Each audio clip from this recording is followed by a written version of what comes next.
Les amis, vidéo très important. Regardez-la bien jusqu'à la fin. Enfin, il fallait que je vous la fasse. Enfin, eBay a mis à disposition, ça fait quelques semaines, je crois que début année 2020, fin 2020, a mis en place le petit onglet où on peut enfin mettre nos collaborateurs pour travailler avec nous sans devoir forcément passer par des moyens, on va dire, un peu obscurs dans le sens où il fallait donner carrément notre compte entier, donc la possibilité de gérer notre compte entier. Et le plus important, c'était par rapport à l'adresse IP. Vous savez, si vous avez bien suivi la formation, si le mec a déjà foutu un compte eBay en l'air, je sais pas quoi, son adresse eBay elle est targetée chez eBay, ben, ça peut vous apporter des problèmes. En tout cas, il n'y a plus ce problème-là. Donc ça, c'est super génial. OK? Donc pour cela, très simplement, vous allez paramètres du compte. Paramètres du compte, vous venez ici à préférence du compte, autorisation. Donc ça charge. Hein. Et là, boum, nickel. Vous avez juste à faire ça, ajouter. OK. Vous mettez le prénom, le nom, l'adresse mail de la personne et vous décidez ce que vous voulez qu'il puisse faire en pas dans le compte. Créer, modifier des brouillons. Donc, lister. Plus important, bien sûr. Publier, modifier des annonces. Recherche de produits à l'aide de thérapeutes. Inscription requise. Afficher des commandes. Télécharger le rapport sur les commandes. Ajouter suivi de livraison. Imprimer le bordereau d'affranchissement.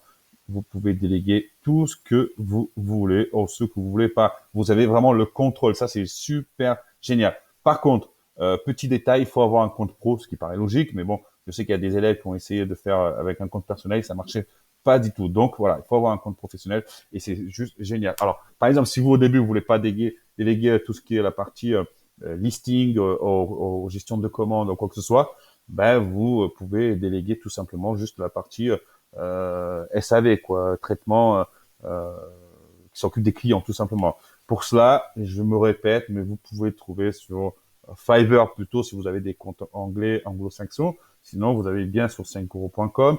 Vous allez sur les groupes Facebook, DJ eBay, vous en trouverez pas mal. Des assistants virtuels, vous en trouvez beaucoup, mais c'est plutôt sur les groupes Facebook que vous allez trouver vraiment des assistants virtuels pour tout ce qui est eBay, qui sont dans la capacité de faire rechercher des produits pour vous et faire tout votre travail. Hein. Vous savez, moi, je suis un adepte de l'automatisation.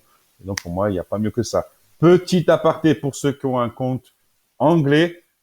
Si la personne se trouve en Angleterre ou n'importe où dans le monde, pas de souci, pas besoin de lui fournir votre IP. Dans ce cas-là, ils peuvent travailler vu que vous l'avez ajouté directement par là. Donc ça, c'est génial. Vous avez bien compris. Vous devez toujours avoir une adresse IP si vous ouvrez un compte en Amérique ou que ce soit un compte, on va dire, acheté.